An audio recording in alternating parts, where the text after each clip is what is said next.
Acorda, sucupira!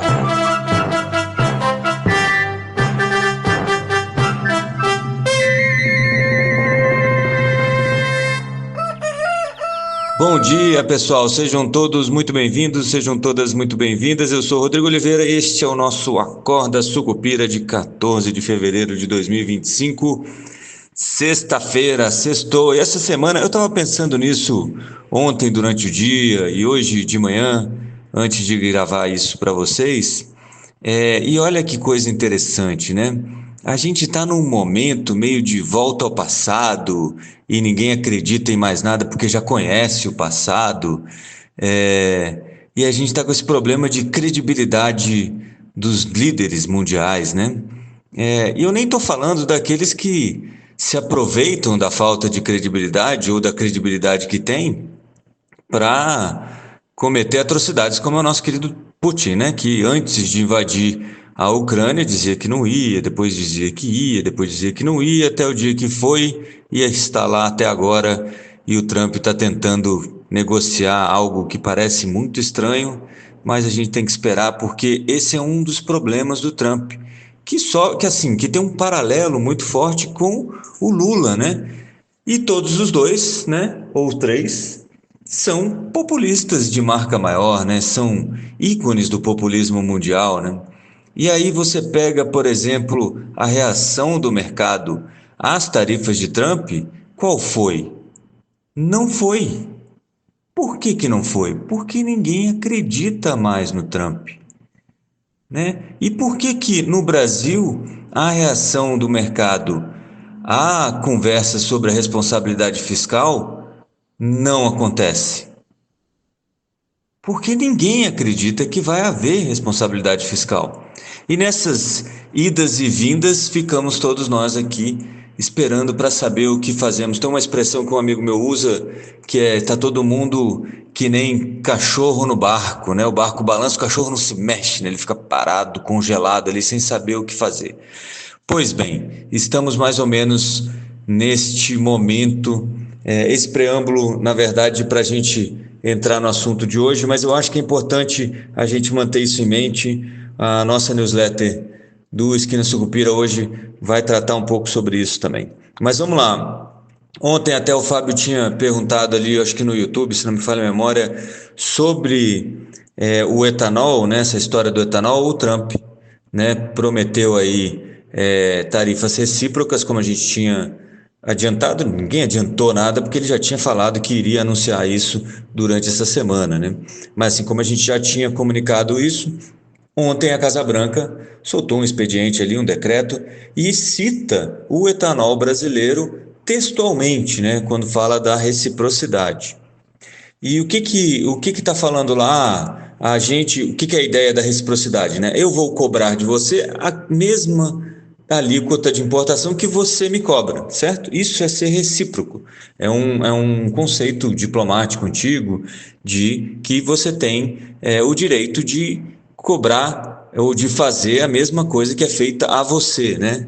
Nesse sentido, por exemplo, se tal país cobra de mim que eu tenha visto para entrar nele, eu posso cobrar dele. O Brasil, inclusive, já fez essa pataquada com com visto para americanos, né? Não, como os americanos cobram visto para a gente entrar lá, vamos cobrar visto para eles virem para cá, né? Porque tem uma massa imensa de americanos tentando invadir o Brasil para morar aqui. Contém ironia, né? Eu tenho que explicar isso, vocês não estão vendo o meu rosto, mas eu acho que pela voz já dá para notar. Mas mesmo assim, então, voltando ao etanol, nessa ideia de reciprocidade, você teria então o etanol brasileiro, que está textualmente citado ali no decreto do Trump, que cobra 18% para receber a importação do etanol americano, e os americanos cobram 2,5% para receber o etanol brasileiro. E aí você pensa, mas por que o Brasil exporta etanol para os Estados Unidos e os Estados Unidos exportam etanol para o Brasil? Por causa da safra, né? A gente exporta quando a safra de milho lá está na entre-safra, né, de milho, então a produção de etanol cai muito lá, e eles exportam para a gente quando a gente está na entre-safra da cana. Embora a gente importe muito menos do que eles importam nossos. E essa região ali do milho, nos Estados Unidos, é uma região importante politicamente para o Trump. Esse assunto do etanol é um assunto que vai e vem, e principalmente com o Trump ele ganha uma extração porque é importante ali eleitoralmente, né? E tanto cá quanto lá, todo político que se preze, mesmo sendo bilionário e empresário, está atrás de votos. Voto é a moeda, sempre. Então, ele pressiona, faz uma graça para o eleitor dele para ver essa parte do etanol e tentar equilibrar e dizer, olha, estou lutando para que vocês tenham mais espaço no mercado, etc e tal, preços melhores e tudo mais. Só que, normalmente, e por isso o Brasil também anda mais quietinho, né?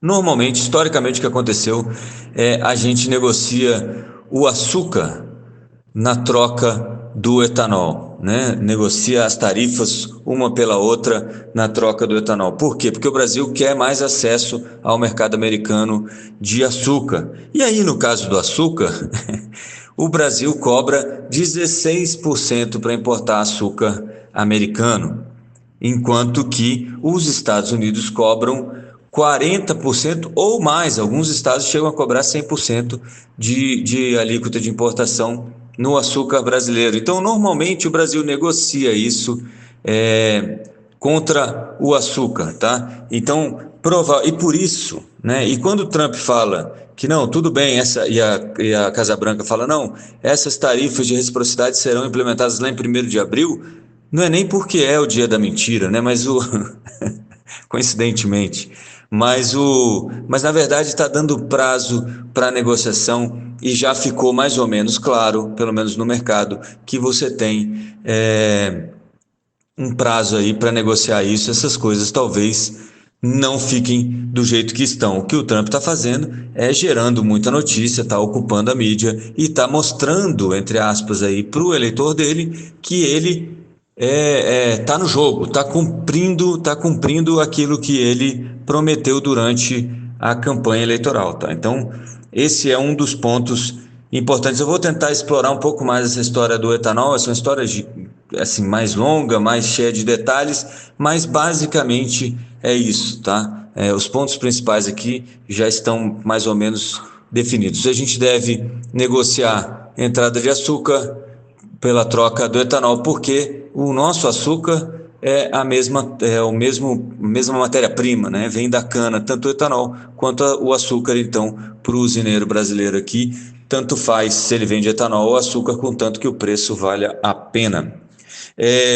E quando eu comecei, eu falei sobre o Brasil, né? Ninguém acredita no Lula, sobre responsabilidade fiscal, e é fácil de ver que ninguém acredita no Lula sobre responsabilidade fiscal, porque ele mesmo se desmente, né? O Lula que trouxe o Sidônio para dentro do governo para que o povo brasileiro pague pela assessoria de marketing eleitoral dele, né? Isso devia ficar muito claro. É impressionante como eu não vejo ninguém falando isso, né?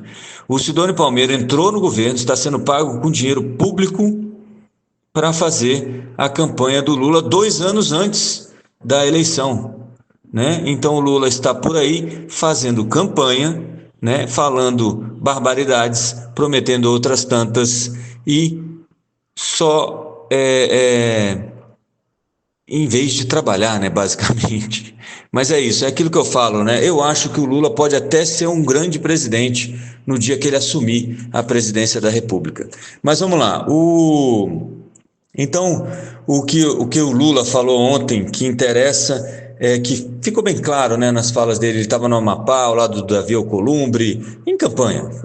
Olha só, a gente vai fazer isso, vai fazer aquilo, porque a gente está vivendo o melhor. Porque o lance da campanha do Lula, isso é legal de lembrar, né? E vocês já viram algumas campanhas do Lula, né? Ele tem essa coisa de falar, não, olha só, estamos vivendo o melhor momento da história.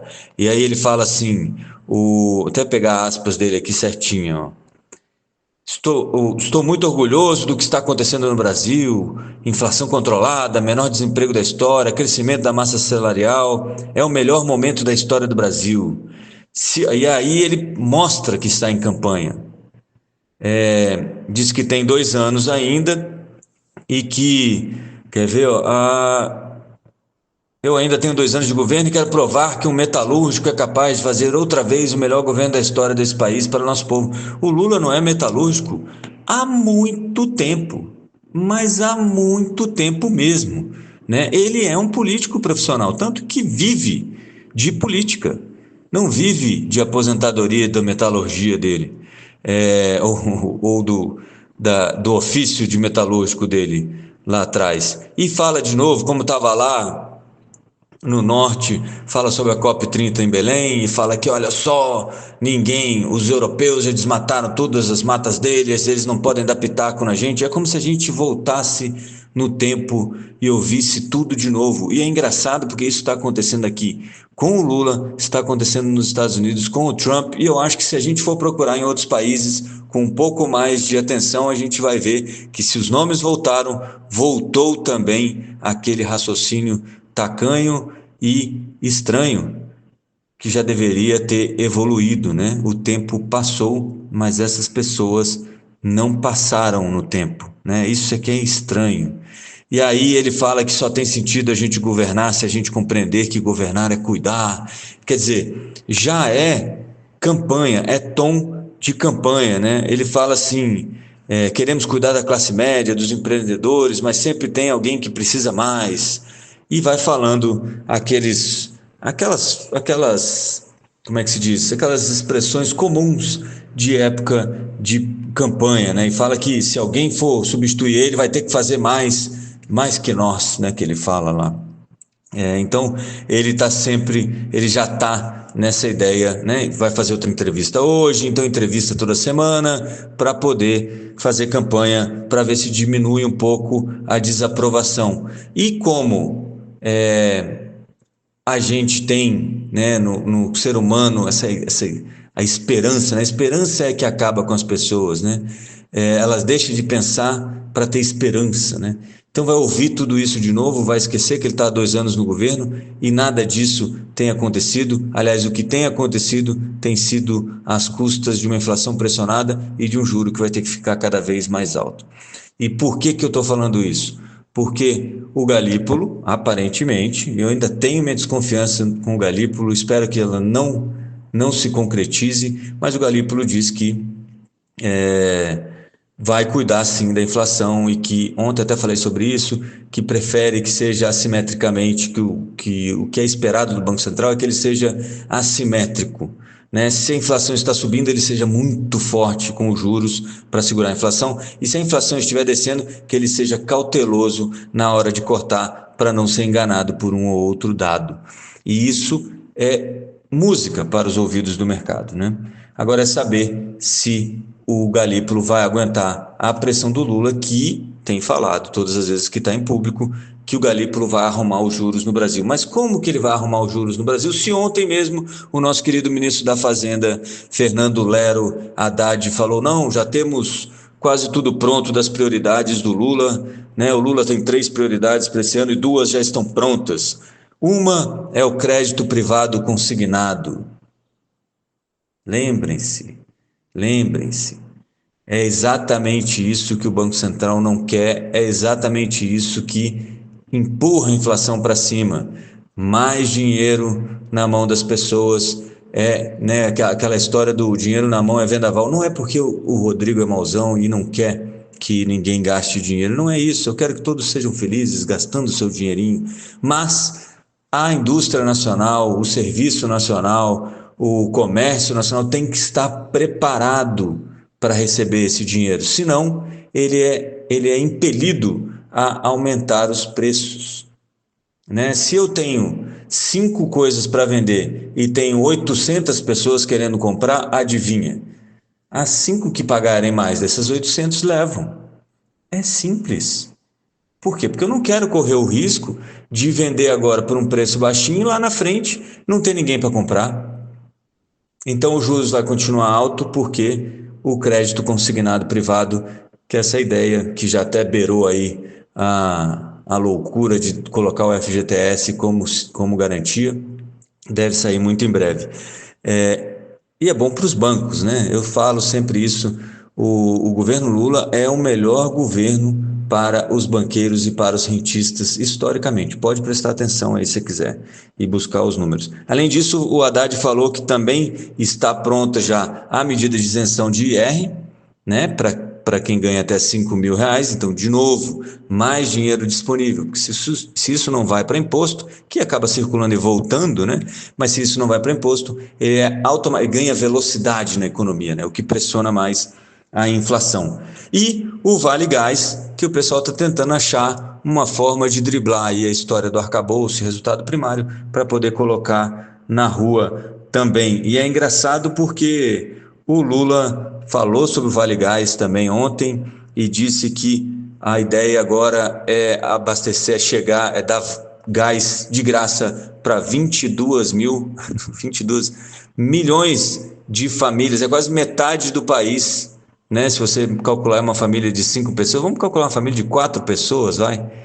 80 milhões de pessoas vão receber gás grátis, não terão mais que comprar gás, né? Tipo, quase metade do país sem comprar gás. A outra metade do país está pagando gás para essa metade do país. Parece muito justo, né?